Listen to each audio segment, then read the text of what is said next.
तो hi friends, welcome है आप सभी का। नमस्ते, जोहार। तो आज हम लोग शुरू करने वाले हैं हेल्थ वेलनेस योगा एजुकेशन का पूछा हुआ क्वेश्चन पेपर। ठीक है। वैसे तो ये पेपर आपका 50 मार्क्स का होगा SKME दुमका में, लेकिन ये जो है सबसे पहले जब ग्रेजुएशन स्टार्ट हुआ था, ठीक है, उस समय में भी ये पेपर रांची यूनिवर्सिटी में क्या था कि सेमेस्टर 1 में पूछा जाता था। टॉपिक सेम है, health wellness yoga education and sport fitness. तो इसका PYQ हम लोग देखेंगे विद आंसर के साथ। ठीक है। तो 100 क्वेश्चन है, पूरा का पूरा PDF ज्ञान सागर ऐप पे अपलोड है। जो लोग ऐप इंस्टॉल नहीं किए इंस्टॉल कर लीजिएगा, लिंक वीडियो का डिस्क्रिप्शन में मिल जाएगा। आज का क्लास शुरू करने से पहले मैं ऐप के बारे में बता देता हूँ। ठीक है। तो जैसा कि ये है ऐप ज्ञान सागर ऐप, इसका लिंक आपको वीडियो का डिस्क्रिप्शन में मिल जाएगा। इसको क्या करना है, लिंक जैसे ही मिलेगा उसको इंस्टॉल कीजिएगा। आपका ऐप जोहार लिखाएगा, पढ़ो अपने हक के लिए लड़ो, बिरसा मुंडा का फोटो आएगा और ऑटोमेटिकली यहाँ आके रुक जाएगा। अब क्या करना है, यहाँ पे आपको अकाउंट क्रिएट एन अकाउंट पे क्लिक करना है। इस पर जैसे ही क्लिक करेंगे ना, तो आपका यहाँ पे फ़ोन नंबर और नाम देने का ऑप्शन आएगा। यहाँ पे अपना नाम डालिएगा, फ़ोन नंबर डालिएगा, फिर से क्रिएट एन अकाउंट पे क्लिक करना है। अब इस पर जैसे ही क्लिक करेंगे तो आपके फ़ोन पे OTP आएगा, OTP को डालिएगा और ये ऐप ओपन हो जाएगा। यहाँ पे आना है ऑल कोर्स में। ठीक, ऑल कोर्स में जैसे आप क्लिक करेंगे तो यहाँ से आपका बहुत सारा यूनिवर्सिटी का कोर्स ओपन हो जाएगा। आपको ये SKME दुमका कोर्स ले रहा है 60 रुपया में। ठीक है। इसमें आपका ऑप्शन देगा UPI का, आपको UPI पे क्लिक करना है। QR कोड वाला ऑप्शन पे नहीं क्लिक कीजिएगा, वो अभी काम नहीं करेगा। केवल UPI पे क्लिक करेंगे। UPI पे क्लिक करेंगे, आपका नंबर डालेंगे, ये पेमेंट हो जाएगा, आपका ऐप ओपन हो जाएगा। ठीक है। ये ऐप आपका 4 साल के लिए फ्री हो जाएगा, सिर्फ 60 रुपया में। सेमेस्टर 8 तक के यहाँ पे सभी नोट्स मिल जाएंगे आपको। ठीक है। इसके बाद सेमेस्टर 4 पे क्लिक करना है आपको, जो भी सेमेस्टर देखना है। मैं अभी 4 पे आपका एग्ज़ाम है तो 4 पे क्लिक कीजिएगा, फिर सभी पेपर आ जाएंगे। उसके बाद फिर क्लिक करना है, जो भी पेपर देखना है, जैसे बैक पेपर देखना है तो वो खुल जाएगा। ठीक है। ये मैं क्या इनके अलग अलग यूनिवर्सिटी का एक ही में बता देता हूँ।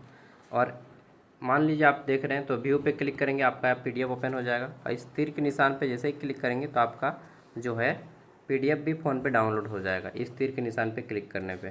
ठीक है। तो ये था ऐप का प्रोसेस, बार बार नहीं बताता हूँ, कभी कभी ही बताता हूँ स्टार्टिंग में। ठीक है। चलिए क्वेश्चन आंसर शुरू करते हैं। ठीक, इसमें आपका सेट 1 है अंडरस्टैंडिंग इंडिया का, लेकिन ये हमें पढ़ना नहीं है, हमें डायरेक्टली पढ़ना है हेल्थ वेलनेस योगा एजुकेशन। ठीक है। तो डायरेक्टली 50 क्वेश्चन पार करते हैं। यहाँ पे आ जाते हैं, क्वेश्चन नंबर 51 से हमारा शुरू होता है हेल्थ वेलनेस योगा एजुकेशन। ये 51 से 50 क्वेश्चन है। ठीक है। तो health wellness yoga education sport fitness question number 51 से शुरू होता है, तो हमें 51 से 100 तक करना है। ठीक है। तो इसमें पहला क्वेश्चन पूछा गया है, निम्नलिखित में से कौन सा आसन भोजन के बाद किया जाता है। तो मैंने बताया था आपको कि वज्रासन जो है भोजन के बाद किया जाता है। ठीक है, वज्रासन नोट डाउन कर सकते हैं। नेक्स्ट आगे देख लेते हैं। अगला क्वेश्चन आता है हमारा यहाँ पे कि कटी चक्रासन से कौन सा अंग सबसे अधिक लाभान्वित होता है। तो कटी चक्रासन से हमारा पेट और कमर। ठीक है।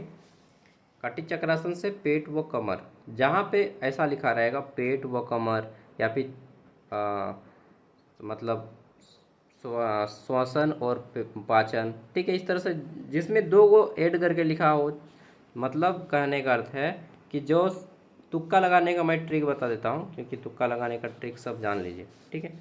देखिए, तुक्का लगाने का पहला ट्रिक है कि जहाँ पे ऑल ऑफ दिस लिखा हो, इनमें से सभी। ठीक है। जहाँ पे लिखा हो A और B दोनों, ठीक है, A और B दोनों, या फिर B और C दोनों। ठीक है। या फिर जो ऑप्शन सबसे बड़ा हो उसको टिक लगाइएगा। ठीक है, जो सबसे बड़ा ऑप्शन है, मतलब जिसमें सबसे ज़्यादा लंबा लिखा गया है। समझ गए ना। नेक्स्ट अगला क्वेश्चन आ जाता है हमारा यहाँ पे कि वृक्षासन, जिसमें पेड़ को वृक्ष की भांति करना होता है, वृक्षासन का मुख्य लाभ क्या है। तो इससे हमें क्या होता है, वृक्षासन करने से इससे हमें रक्त शुद्ध होता है, जो हमारा ब्लड है वो फ्लो वे में काम करता है। नहीं नहीं नहीं नहीं, ब्लड शुद्धि नहीं है, वो तो रेस्पिरेशन से होगा। ध्यान व संतुलन, अभी मैंने क्या बताया, जिसमें आपको 2 को ऐड करता है, वह यानी कि और A और B दोनों। तो ये कुछ उसी तरह के बात है। ठीक है। इसमें 2 चीज़, ध्यान भी और संतुलन भी। तो आपको ऐसा ऑप्शन देखना है जिसमें 2 चीज़ों के बारे में या 3 चीज़ों के बारे में बता रहा है, ठीक है, जब आपको आंसर नहीं मालूम है तो वृक्षासन, जिसमें पेड़ को वृक्ष की भांति कर लेते हैं हम लोग, मतलब हाथ पांव मोड़ के एकदम एक पेड़ की तरफ खड़ा हो जाना है। इसमें आपका ध्यान और संतुलन, बॉडी आपका हिलने लगेगा, ठीक है, तो इसमें ध्यान और संतुलन धीरे धीरे बन जाता है। नेक्स्ट अगला आ जाता है कि पश्चिमोत्तासन किस अंग पर विशेष प्रभाव डालता है। तो देखिए यहाँ पे 2 ऑप्शन कन्फ्यूजन वाला है, मेरुदंड और पेट, पैर की उंगलियाँ। तो यहाँ पे मेरुदंड और पेट होगा या पैर की उंगलियाँ होगा। देखिए मैंने बताया कि जिसमें 2 ऑप्शन को पकड़ना है आपको, जहाँ पे 2 चीज़ें हैं, तो इसमें मेरुदंड भी है हमारी की रीढ़ की हड्डी, ठीक है, और पेट भी, दोनों, ठीक है। तो ऐसा ऑप्शन पकड़िए जिसमें 2 चीज़ या 3 चीज़ के बारे में एक साथ बता रहा है। सब जितना ऑप्शन देख रहे हैं आप, सब में इसी तरह है, मेरुदंड और पेट, ठीक है। मतलब बिना पढ़े आप भी आंसर कर सकते हैं इस टाइप से, अगर आपको नहीं मालूम है तो भी, जो मैं टेक्निक बता रहा हूँ। ओके, नेक्स्ट अगला आ जाता है हमारा कि भुजंगासन किस पशु से संबंधित है, ठीक है। भुजंगासन भुजा से संबंधित है हमारा। तो ये जो भुजंगासन है वो किस पशु से संबंधित है, देखिए ये जो है आपका सांप, स्नेक से। और अभी गर्मी के दिन में बहुत ज़्यादा सांप निकल रहा है यार, ठीक है, जहाँ मन तहाँ जैसे मन तैसे। तो आपको ध्यान देना है, अगर ज़्यादा सांप निकल रहा है तो खैर आता है, खैर, ठीक है, खैर आपको मिल जाएगा जहाँ पे तेल निकाला जाता है, सरसों का तेल या किसी का भी तेल, तो वहाँ पे खैर बनता है। जो तेल निकलने के बाद जो बचता है ना, उसको खैर बोलते हैं। तो खैर को जलाइएगा ना तो सारा सांप भाग जाएगा, ठीक है। खैर जलाइए, सांप भाग जाएगा। गर्मी के दिन में है तो ध्यान रखना है। झारखंड में 3-4 खास तौर से जहरीला सांप है। एक हो गया करेत, एक हो गया सियार चांदा, ठीक है, मतलब करेत, रसल वाइपर, यही सब है। थोड़ा सा बिस्मिल्लाह, कोबरा वगैरह यहाँ पे मिलेगा नहीं जनरली। नेक्स्ट अगला आ जाता है भुजंगासन किस पशु से संबंधित है। तो ये सर्प हो गया, ठीक है। विश्व का सबसे जहरीला सर्प कौन सा है, किंग कोबरा। आगे देखते हैं, अगला क्वेश्चन आ जाता है हमारा यहाँ पे, कपालभाति का मुख्य कार्य क्या है। तो जब भी हम लोग कपालभाति करते हैं तो इससे क्या होता है, पेट की सफाई व मस्तिष्क की ताजगी। देखिए वो करके जोड़ा है 2 चीज़, पेट की सफाई और मस्तिष्क की ताजगी। शरीर को लचीलापन बनाना, हृदय की धड़कन कम करना या मांसपेशी को मजबूत। तो मैंने क्या बताया कि 2 चीज़ जिसमें है उसको पकड़िएगा, पेट की सफाई भी है इसमें और मस्तिष्क ताज भी है, ठीक है। तो आपको ऑप्शन ए मार देना है, टिक। समझ गए, आप बोलिएगा वाह भैया एकदम 1 नंबर तरीका बता दिए, बिना पढ़े हम लोग पास हो जाएंगे, पप्पू पास हो गया। चलिए पास हो जाएंगे, ठीक है। नेक्स्ट अगला जाता है, ज्ञान मुद्रा में कौन सी उंगलियों का संपर्क होता है। तो जो ज्ञान मुद्रा होता है उसमें हम लोग कौन कौन सी, यार मुझे भी नींद आ रहा है। देखिए ज्ञान मुद्रा में कैसा करते हैं हम लोग, इस तरह से हाथ को करते हैं, इस तरह से करते हैं ना, ये हमारा थंब और ये क्या है हमारा तर्जनी, ठीक है। तो थंब तर्जनी इसको बोलते हैं अंगूठा, इसको तर्जनी, इसको मध्यमा, इसको रिंग फिंगर यानी कि क्या बोलते हैं इसमें अनामिका, और ये कनिष्ठा, ठीक है। 5 अंगुली के नाम जानते हैं ना जी, thumb finger, index finger, middle finger, ring finger, इसको लिटिल फिंगर। हिंदी में बोलते हैं इसको अंगूठा, इसको बोलते हैं तर्जनी, इसको बोलते हैं मध्यमिका, ठीक है, मध्यमिका, और इसको बोलते हैं अनामिका, और इसको क्या बोलते हैं कनिष्ठा, ठीक है। तो ज्ञान मुद्रा इस तरह से होता है, ध्यान मुद्रा, जिसमें हम लोग थंब फिंगर और ये तर्जनी का प्रयोग करते हैं, ठीक है। तो पूछा कि ज्ञान मुद्रा में कौन सी अंगुली का प्रयोग होता है, ठीक है। तो राइट आंसर क्या हो जाएगा, ये आपका अंगूठा और तर्जनी, ठीक है, अंगूठा और तर्जनी, ऑप्शन बी। ऐसा होता है ना, ऐसा होता है, एक बार चेक कर लीजिएगा यार, ज्ञान किस मुद्रा से करते हैं, अंगूठा और तर्जनी होगा ना। नेक्स्ट आगे देख लेते हैं, अगला क्वेश्चन है कि जल नेति किसके शुद्धिकरण से होता है। जल नेति किसके शुद्धिकरण हेतु है। तो जल नेति क्या हमारा साफ करता है, आँख को, पेट को, नाक को या कान को। तो कुछ कुछ चीज़ों को आपको याद करना होगा। जल नेति जो है हमारा नाक साफ करता है, ठीक है, क्या साफ करता है हमारा नाक। नेक्स्ट अगला आ जाता है हमारा यहाँ पे कि अजपा जप ध्यान में कौन सा मंत्र स्वाभाविक रूप से प्रयोग होता है? ठीक है, अजपा, अजपा एक मेडिटेशन है, ध्यान को इंग्लिश में मेडिटेशन कहते हैं। तो इसमें जो है पूछा गया है कि स्वाभाविक रूप से प्रयोग होता है, क्या बोलते हैं हम लोग स्वाभाविक रूप से? इसमें हम लोग सोम बोलते हैं। ठीक है, क्या बोलते हैं? सोम। नेक्स्ट आगे देख लेते हैं। अगला क्वेश्चन आ जाता है हमारा यहाँ पे नौकासन, जिसमें आप पीछे पहले सोएंगे, फिर आपको उस बॉडी को, हाथ और पैर को ऊपर करके बॉडी को ऊपर कर देना है। तो नौकासन किस, और फिर नाव की तरफ चलना है, ठीक है, पीछे की ओर।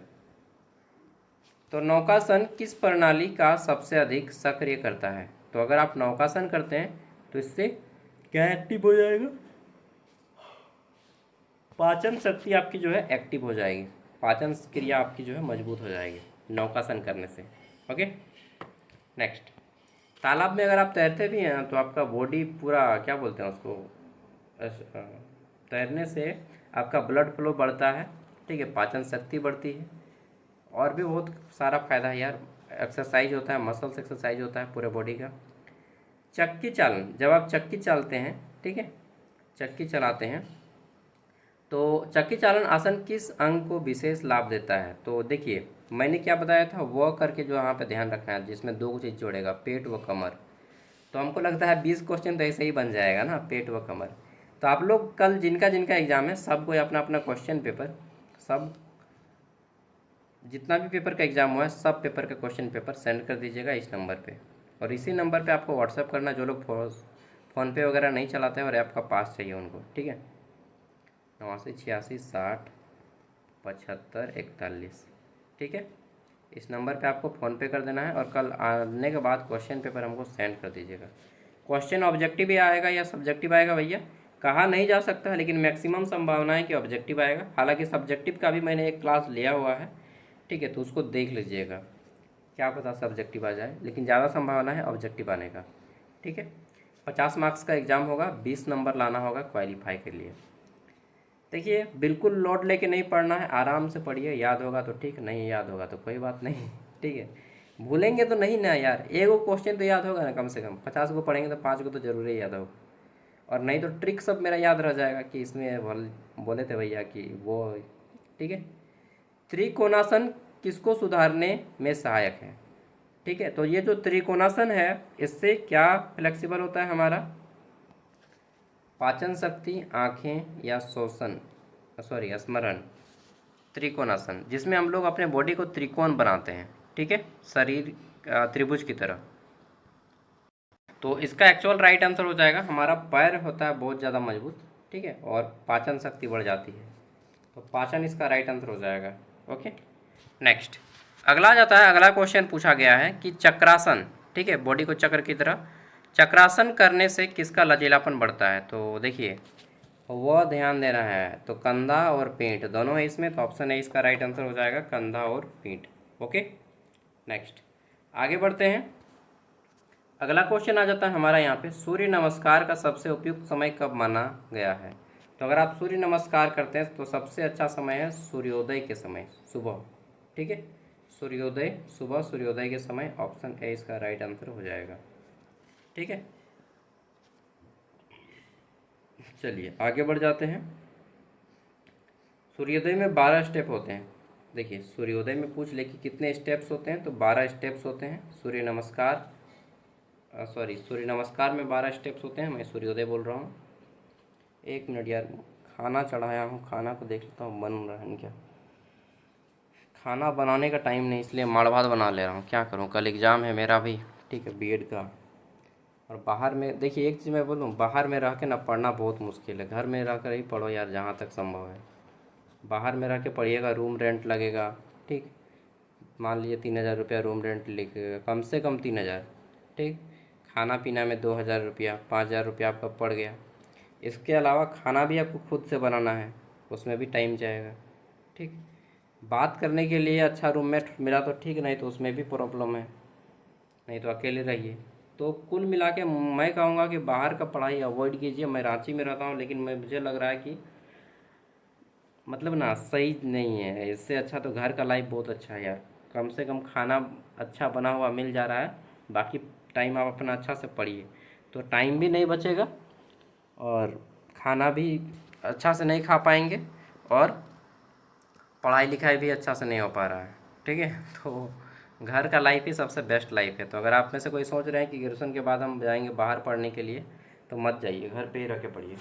ठीक है, अगर सब कुछ फ्री मिल रहा है तो फिर जाइए, और नहीं है तो फिर घर से ही रह के पढ़िए, नहीं तो दिक्कत हो जाएगा। चलिए आगे बढ़ते हैं। नेक्स्ट अगला जाता है भ्रामरी। भ्रामरी प्राणायाम कैसे ध्वनि उत्पन्न करते हैं? तो देखिए उसमें जो है ना, दोनों कान को बंद करके हम लोग और आँख को बंद करके भौरे की तरह आवाज़ निकालते हैं। भौरा मतलब मधुमक्खी। ठीक है, तो मैंने, अगर आपने हमारे प्रीवियस वीडियो देखे होंगे, पिछले वीडियोस जो मैंने बनाए हैं पार्ट 1 पार्ट 2 करके 5 पार्ट, उसमें मैंने बताया भी है भ्रामरी कैसे करना है। ठीक है, इससे हमारा ध्यान बढ़ता है, भ्रामरी करने से हमारा ध्यान बढ़ता है, एकाग्रता की शक्ति बढ़ती है। अनुलोम विलोम का अन्य नाम क्या है? अनुलोम मतलब क्या होता है? सीधा, और विलोम मतलब उल्टा। विलोम शब्द पढ़े ना जी स्कूल में, उल्टा शब्द। तो सांस को एक बार सीधा लेना, एक बार उल्टा छोड़ना, सीधा लीजिए फिर उल्टा छोड़िए, इसी को तो अनुलोम और विलोम कहते हैं। ठीक है, तो अनुलोम विलोम क्या है? एक प्राणायाम है। कैसा प्राणायाम है? तो ये कपालभाति प्राणायाम है। ठीक है, या नाड़ी शोधक प्राणायाम है, या भस्त्रिका है, या उज्जैनी है, यही पूछा गया है। तो इसको ध्यान रखना है कि यह अनुलोम विलोम जो है हमारा एक नाड़ी शोधक प्राणायाम है। ठीक है, नाड़ी शोधन प्राणायाम है। ठीक है, अनुलोम विलोम क्या है? एक प्राणायाम है। और कैसा प्राणायाम है? नाड़ी शोधन प्राणायाम। प्राणायाम भी बहुत टाइप्स के होते हैं, ये सभी प्राणायाम है, कपालभाति भी है, भस्त्रिका भी है, उज्जाई भी है। ठीक है, नेक्स्ट, ध्यान का अंतिम लक्ष्य क्या माना जाता है? ठीक है, तो ध्यान का अंतिम लक्ष्य क्या है? शक्ति प्राप्त करना। कौन सा शक्ति मिल जाएगा बाबा आपको? ठीक है, क्या बोलते हैं, ब्रह्मास्त्र मिल जाएगा। नेक्स्ट, आत्म साक्षात्कार करना, स्वास्थ्य का लाभ या मनोरंजन? तो देखिए ध्यान अगर आप करते हैं तो इससे क्या होता है आपको? आपको इससे मिलता है आत्म साक्षात्कार। ठीक है, इंग्लिश में इसको क्या बोलेंगे? इसको बोलते हैं सेल्फ रियलाइजेशन। ठीक है, खुद को आप महसूस कर पाते हैं। नेक्स्ट, इसके अलावा स्वास्थ्य लाभ भी मिलता है। अगला जाता है स्वास्थ्य शिक्षा का मुख्य उद्देश्य क्या है? तो स्वास्थ्य शिक्षा का सबसे मुख्य उद्देश्य है स्वास्थ्य संबंधी जागरूकता। ठीक है, स्वास्थ्य संबंधी जागरूकता, क्रिएटिंग, चलिए creating awareness about the health. Okay, तो स्वास्थ्य शिक्षा का ये मुख्य उद्देश्य है। आगे देख लेते हैं। स्वास्थ्य शिक्षा देने से स्वास्थ्य संबंधी जागरूकता बढ़ती है। इसका लेकिन आंसर ना ये होना चाहिए ए और बी दोनों। लोगों को बीमार करना नहीं यार। लोगों को कैसे बीमार करेंगे आए? सही है, सही है, ऑप्शन बी ही सही है। नेक्स्ट आगे देख लेते हैं। लोगों को बीमार करने से बचाना होता तो इसलिए ऑप्शन पढ़ना भी बहुत ध्यान से। ठीक है, स्ट्रेचिंग अभ्यास का मुख्य उद्देश्य क्या है? तो जब आप स्ट्रेचिंग करते हैं, हाथ पाँव हिलाते हैं पूरा, ठीक है, इधर उधर कमर हिलाते हैं, तो इससे क्या होता है? मांसपेशियों को लचीला बनाते हैं। ठीक है, ऑप्शन ए राइट आंसर हो जाएगा। बिना पढ़ी इसका आंसर भी कर सकते हैं आप। नेक्स्ट आगे देख लेते हैं। क्वेश्चन है हमारा, कौन सा अभ्यास सामान्य वार्म अप में आता है? सामान्य वार्म अप मतलब हल्का दौड़। ठीक है, हुलूर हुलूर, लुहुर लुहुर नहीं बोलते, एकदम धीरे धीरे होले होले। ठीक है, तो हल्की दौड़ या खास खेल तकनीक का अभ्यास या केवल ध्यान लगाना या प्रतियोगिता करना। तो वार्म अप हल्का दौड़ जो होता है इसको बोलते हैं। ठीक है, हल्का दौड़ लगाइए, इसी को वार्म अप बोलते हैं या योगिंग भी बोलते हैं। ठीक है, नेक्स्ट आगे देख लेते हैं। अगला क्वेश्चन आ जाता है हमारा यहाँ पे, फुटबॉल खिलाड़ी के लिए विशेष वार्म अप क्या हो सकता है? तो जितने भी फुटबॉल खिलाड़ी हैं उनके लिए विशेष वार्म अप क्या हो सकता है? तो उनके लिए पैर से बॉल को ड्रिबलिंग करना। ठीक है, तो सिंपल है कि फुटबॉल खिलाड़ी है तो उनके लिए पैर से बॉल को ही ड्रिबलिंग करने का मतलब इधर उधर नहीं होता है, इसको आगे करना, एक पैर से मारना, आगे करना, फिर तो इसी को फुटबॉल बॉल से ड्रिबलिंग करना कहते हैं। नेक्स्ट, व्यायाम के बाद कूलिंग डाउन का उद्देश्य क्या है? तो जब आप व्यायाम करते हैं उसके बाद कूलिंग डाउन करते हैं तो हृदय गति सामान्य करना या थकान बढ़ाना। कैसे थकान बढ़ाएंगे? तो ये तो होगा नहीं। शरीर को और गर्म करना नहीं, शरीर को गर्म करने के बाद ठंडा करते हैं, सामान्य करते हैं, तो ऑप्शन ए हो जाएगा। मांसपेशियों में दर्द बढ़ाना, पागल है कि ऐसा ऐसा ऑप्शन दिया है। ऑप्शन पढ़ के भी आपको आंसर मिल जाएगा। तो हृदय गति को सामान्य करना, ठीक है, हार्ट बीट जो होता है उसको कंट्रोल में लाना, बैलेंस वे में लाना। नेक्स्ट, शारीरिक तंदुरुस्ती का कौन सा घटक नहीं है। तो अगर आप शारीरिक रूप से तंदुरुस्त करना चाहते हैं तो ये कौन सा घटक इसमें से नहीं है, कौन सा कंपोनेंट नहीं है। शक्ति, सहनशीलता, लचीलापन या ऊंचाई।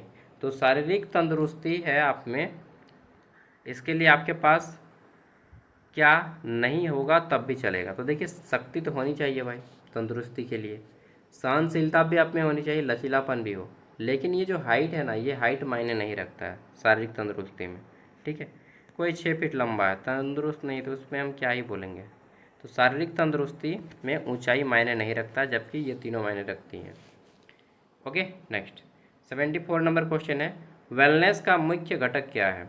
तो देखिए मैंने क्या बताया था, जिसमें बहुत सारे को एक साथ जोड़ दिया जाए, शारीरिक, मानसिक, सामाजिक संतुलन, ये सभी हो जाएगा option B. Next 75 number question, football match में कुल खिलाड़ियों की संख्या कितनी होती है। तो जब भी हम फुटबॉल मैच खेलते हैं तो उसमें 11 खिलाड़ी होते हैं, चाहे फुटबॉल पूछे तब भी 11, हॉकी पूछे तब भी 11, और क्रिकेट पूछे तब भी 11, बास्केटबॉल अगर पूछे, जिसमें बास्केट मतलब होता है टोकरी, इंग्लिश में टोकरी को बास्केट बोलते हैं, दोनों साइड में इस तरह से लगा होता है और ये उछल के आदमी बॉल को यहाँ पे डालता है।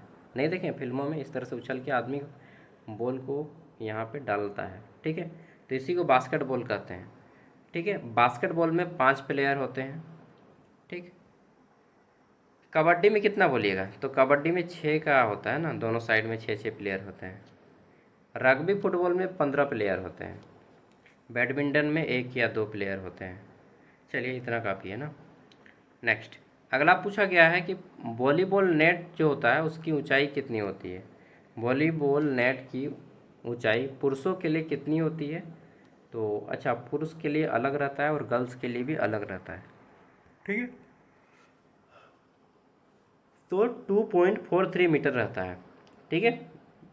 2.43 मीटर, 1 मीटर में लगभग 3 फीट होता है, तो 2 मीटर में 6 फीट हो गया, और फिर 0.4 तो लगभग मान के चलिए 7 फीट होता है हाइट, ठीक, 7.5 फीट होगा।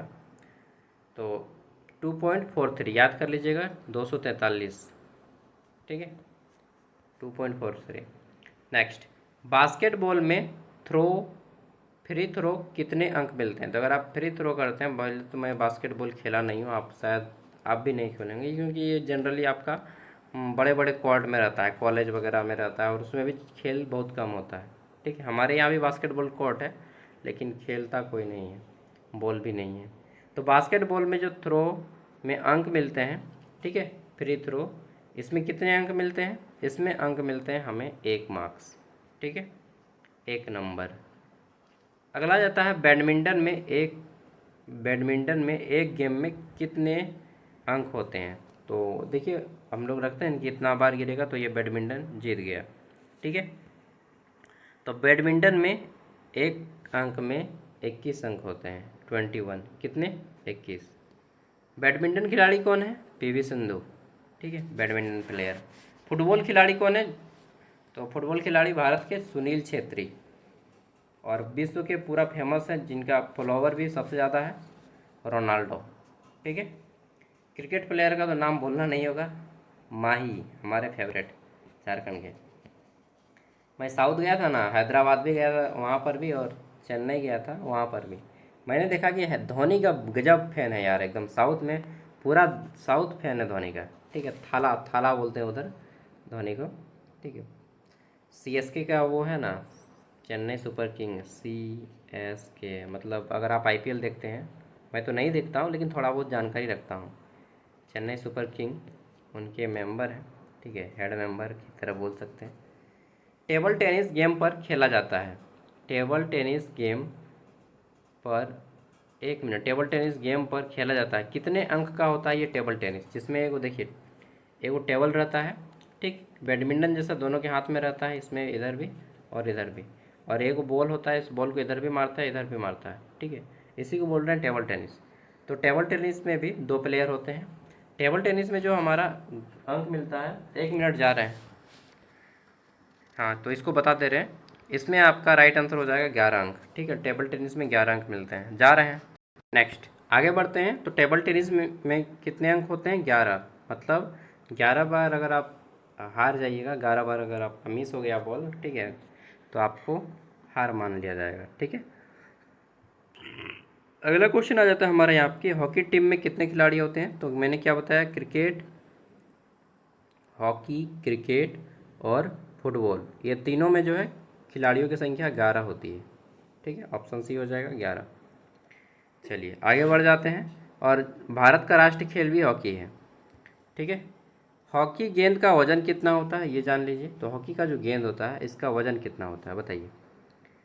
देखिए, जो हॉकी गेम होता है उसका वजन होता है आपका 156 से 163 ग्राम के बीच में, कहीं पर भी हो सकता है। कितना? 156 से लेकर के 163, 156 से 163। ठीक है, याद रहेगा, 2-3 बार लिखेंगे तो याद हो जाएगा। ठीक है, तो याद करना होगा आपको, कुछ कुछ चीज़ें याद करनी होंगी। आगे देख लेते हैं, अगला क्वेश्चन आ जाता है हमारा, तीरंदाजी में ओलंपिक की दूरी कितनी होती है? तो जो तीरंदाजी होता है इस तरह से आपने देखा होगा। ठीक है, इस तरह से रहता है, और इसमें जो डिस्टेंस रहता है, यहाँ से एक आदमी निशाना लगाएगा, ये कितना दूरी रहता है? तो जब भी ओलंपिक होता है तो ओलंपिक में तीरंदाजी का जो डिस्टेंस रखा जाता है वह कितना रखा जाता है? 70 मीटर। ठीक है, कितना मीटर? 70 मीटर। यहाँ से यहाँ तक कितना डिस्टेंस होगा? 70 मीटर। तीरंदाजी का डिस्टेंस कितना है? 70 मीटर। ठीक, अच्छा, किसी क्वेश्चन में अगर आपको डाउट होना तो एक बार नेट से चेक कर लीजिएगा। अगर गलत होगा तो फिर कमेंट में भी बोल दीजिएगा, उसके लिए मैं थैंक यू पहले ही बोल देता हूँ। ठीक है, और अगर गलत हो तो सॉरी भी बोल देता हूँ भाई। चलिए, क्योंकि देखिए, ज़रूरी नहीं कि मैं 100% हमेशा सही रहूँ, हो सकता है मेरे से भी कहीं ना कहीं गलती हो जाए। और एक चीज़, हॉकी जो है, सॉरी, कोई भी ओलंपिक गेम या कॉमनवेल्थ गेम प्रत्येक 4 साल में खेला जाता है। कितने साल में? प्रत्येक 4 साल में। कई साल में? प्रत्येक 4 साल में। ठीक है, याद रह जाएगा भाई, इतना बार बोल दे रहे हैं। हॉकी का जादूगर के नाम से किन्हें जाना जाता है? तो मेजर ध्यानचंद को हॉकी का जादूगर कहा जाता है। ठीक है, किनको? मेजर ध्यानचंद, इन्हें हॉकी का जादूगर कहा जाता है। झारखंड से एक बहुत प्रसिद्ध हॉकी खिलाड़ी है जयपाल सिंह मुंडा। क्या नाम है? जयपाल सिंह मुंडा, हॉकी प्लेयर थे झारखंड के। ठीक है, और हॉकी का जादूगर मेजर ध्यानचंद को कहा जाता है। नेक्स्ट, आगे बढ़ जाते हैं। अगला क्वेश्चन आ जाता है हमारा, पीवी सिंधु ने ओलंपिक में पहला पदक किस वर्ष जीता? ठीक है, पीवी सिंधु ने जो पहला पदक जीता है, यह बैडमिंटन खिलाड़ी हैं। ठीक है, इन्होंने पहला पदक कब जीता है पीवी सिंधु ने? तो 2016 रियो ओलंपिक। ठीक है, ब्राज़ील का एक जो शहर है उसी का नाम है रियो, तो वहाँ पे गए थे और ये 2016 में पहली बार ओलंपिक खेल जीते थे। ठीक है, तो रियो ओलंपिक बोलते हैं इसको। आगे देख लेते हैं नेक्स्ट। तो अगला क्वेश्चन आ जाता है, क्वेश्चन आ गया हमारा, नीरज चोपड़ा ने ओलंपिक स्वर्ण पदक किस खेल में जीता? तो नीरज चोपड़ा जो है, इन्होंने ओलंपिक में स्वर्ण पदक जीते हैं। ठीक है, किस खेल में जीते हैं ये? तो राइट आंसर हो जाएगा जेवलिन थ्रो। ठीक है, कब? तो 2022 था ना जी? हाँ, 2022 से है, 2022 में जीता था ये, जापान में टोक्यो ओलंपिक खेले थे। ठीक है, 2022 में हुआ, फिर 2026 में इस साल होने का है। ठीक है, और फिर 2030 में होगा, मतलब प्रत्येक 4 साल में, समझ रहे हैं ना? चलिए नेक्स्ट, अगला जाता है हमारा यहाँ पे कि कौन सी महिला खिलाड़ी धन लक्ष्मी के नाम से जानी जाती है? क्या? धन लक्ष्मी, हाँ। तो धन लक्ष्मी के नाम से किन्हें जाना जाता है? बताइए जी, बताइए। देखिए, ये जो है ना, एक धावक है, समझें, दूती चंद। ठीक है, ये एक लड़की है धावक। धावक किसको बोलते हैं? दौड़ते हैं ना जो, ठीक है, रेसलर, ठीक है, उसको धावक बोलते हैं। तो दूती चंद इसका राइट आंसर हो जाएगा। ओके, पीटी उषा को जो है उड़न पड़ी कहा जाता है। एक मिनट यार, चलिए आगे बढ़ जाते हैं। साइना नेहवाल का नाम किस खेल से जुड़ा हुआ है? तो देखिए, साइना नेहवाल और पीवी सिंधु, ये सब जो है क्या है? बैडमिंटन खिलाड़ी हैं या टेबल टेनिस? तो ये सब बैडमिंटन प्लेयर है। ठीक है, बैडमिंटन। आगे देख लेते हैं। नेक्स्ट अगला आ जाता है हमारा यहाँ पे कि संदीप सिंह किस खेल से के लिए प्रसिद्ध हैं। तो नाम तो सुने भी नहीं होंगे, संदीप सिंह कोई सुने हैं तो बहुत अच्छी बात है। संदीप सिंह जो है एक हॉकी खिलाड़ी हैं, ठीक है, हॉकी प्लेयर है, ऑप्शन बी।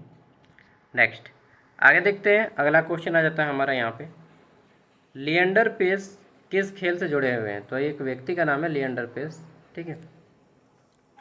लिएंडर पेस किस खेल से जुड़े हुए हैं। तो ये जो है टेबल टेनिस या लॉन टेनिस क्या खेलते हैं, क्रिकेट और बैडमिंटन होगा नहीं, तो ये जो है टेबल टेनिस खेलते हैं, ठीक है। लिएंडर पेस बहुत फेमस प्लेयर है। और एक है नारायण कार्तिकेयन जो कि फार्मूला नंबर 1 खेलते हैं। फार्मूला नंबर 1 क्या होता है, ये वो बाइक रेसिंग देखते हैं, जो बाइक रेसिंग करते हैं वो फार्मूला नंबर 1 है। हालांकि वो आपको पढ़ना नहीं है। भारत के नोएडा में फार्मूला नंबर 1 का मैदान है, मतलब वहाँ पे बनाया हुआ है स्टेडियम। नेक्स्ट आता है MC मैरी कॉम, ठीक है। मैरी कॉम किस खेल के लिए जानी जाती है। तो ये बॉक्सिंग करती है मैरी कॉम, ठीक है, बॉक्सिंग। ओके, नेक्स्ट आगे देख लेते हैं। योग शब्द संस्कृत धातु से बना है, ठीक है। इसका अर्थ क्या होता है।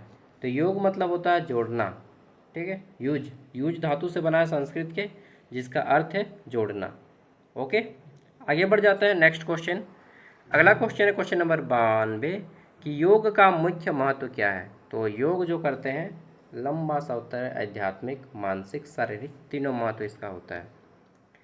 अगला है हमारा यहाँ पे, एक सच्चे योगी के व्यक्तित्व की विशेषता क्या है। तो एक जो सच्चा योगी होता है उसका व्यक्तित्व कैसा होता है, सादगी और अनुशासन से, ठीक है, सादगी और अनुशासन। जी बोलिए। ये लाइन कट गया, मेरा भात भी हो गया, माड़ पसाना होगा यार। सच बता रहे, बाहर में रहिएगा ना तो लगेगा कि साला जिंदगी मिला है रे। आए, मतलब परेशान हो जाते हैं एकदम। एक सच्चे योगी का व्यक्तित्व कैसा होता है। तो अहंकार और गर्व से भरा हुआ नहीं, सादगी और अनुशासन से भरा हुआ। ऑप्शन बी इसका राइट आंसर हो जाएगा, ठीक है। मतलब पूरा परेशान हो गया हूँ मैं रांची आके यार। चलिए नेक्स्ट, निम्न में से कौन सा पारंपरिक योग का प्रकार नहीं है। इतना गर्मी में दे रहा है ना कि हालत खराब। कौन सा पारंपरिक योग का प्रकार नहीं है। तो देखिए, ज्ञान योग, कर्म योग, भक्ति योग या पावर योग। पावर योग नाम का कोई चीज़ नहीं होता है, तो राइट आंसर हो जाएगा पावर योग। इतना ज़ोर से गर्मी दे रहा है ना, मत पूछिए, हालत खराब। नेक्स्ट अगला पूछा गया है कि हठ योग में कितने शुद्धि क्रियाओं का वर्णन किया गया है। तो हठ योग में जो है टोटल आपके 6 क्रियाओं का अध्ययन है, ठीक है। बाप रे, यहाँ पे इसको भी पढ़ के आप आंसर कर सकते हैं। षटकर्म, षटकर्म मतलब 6 होता है, ठीक है। नेक्स्ट अगला जाता है, पतंजलि योग सूत्र में आसान आसन की जो परिभाषा है इसका मतलब क्या है। पतंजलि योग सूत्र, स्थिर और सुखद आसन, ठीक है। दो चीज़ यहाँ पे जोड़ना है, स्थिर और सुखद आसन, ऑप्शन ए। नेक्स्ट, और पतंजलि के जन्मदाता कौन है। तो महर्षि पतंजलि, और इन्होंने एक किताब लिखा है जिनका नाम है योग सूत्र, ठीक है। रुको यार, थोड़ा हवा खाने का। नेक्स्ट अगला आ जाता है, आसन का मानसिक लाभ क्या है। तो आप जितने भी आसन करते हैं इससे हमें क्या मिलता है। तो हड्डियों की मजबूती होती है, नहीं, आसन से हड्डी की मजबूती नहीं होती है। मांसपेशियों का लचीलापन, नहीं, स्ट्रेचिंग से मांसपेशियों का लचीलापन होता है। तो आसन से हमें तनाव में कमी और एकाग्रता में वृद्धि होती है, ऑप्शन बी। 2 चीज़ इसमें ऐड किया है। मैं हमेशा बोला हूँ कि जिसमें 2 चीज़ ऐड रहेगा उसको ज़्यादा प्रेफर कीजिएगा। तनाव में कमी यानी कि एंजाइटी नहीं होगा, ठीक है, ओवर थिंकिंग नहीं होगा, डिप्रेशन नहीं होगा, और एकाग्रता आप कर पाएंगे। ओके, नेक्स्ट आगे देख लेते हैं। तो 98 नंबर क्वेश्चन है, प्राणायाम का मुख्य मानसिक लाभ क्या है। तो जब आप प्राणायाम करते हैं ना तो क्या होता है, एकाग्रता और शांति आती है, ठीक। नेक्स्ट आगे देख लेते हैं। अगला क्वेश्चन आ जाता है 99, मेडिटेशन का मुख्य सहायक है। मेडिटेशन मुख्य रूप से सहायक करता है मन को नियंत्रित करने में और आंतरिक शक्ति प्राप्त करने में, ठीक है। 100 नंबर है, अर्ध तितली आसन, जिसमें आधा तितली बन के हम लोग को करना होता है बटरफ्लाई, किस अंग को अधिक मजबूत करता है। तो घुटना और कुल्हा, ठीक है। लेट के तितली जैसा कीजिएगा। ठीक है, चलिए। और देखिए ऐप को ख़रीद लीजिएगा यार, इतना मेहनत से बनाते हैं, 4 साल तक पढ़ाएंगे 60 रुपये में, तो बड़ा चीज़ तो मांग नहीं रहेंगे आपसे। चलिए फिर भी आपकी मर्ज़ी, ज़बरदस्ती नहीं बोलूँगा। कितना आदमी खा के उड़ा दीजिएगा, लेकिन एक खरीदिएगा नहीं पास। यही है, इसी कारण झारखंड का आदमी पीछे है, और क्या बोलेंगे। चलिए, थैंक यू, बाय, जोहार। क्वेश्चन पेपर सेंड कर दीजिएगा, और जिनको पसंद आए ऐप ज़रूर खरीद के देखिएगा। पक्का है, फ़ायदा ही होगा। 60 रुपया में 4 साल तक नोट्स मिलेगा, घाटा तो होगा नहीं।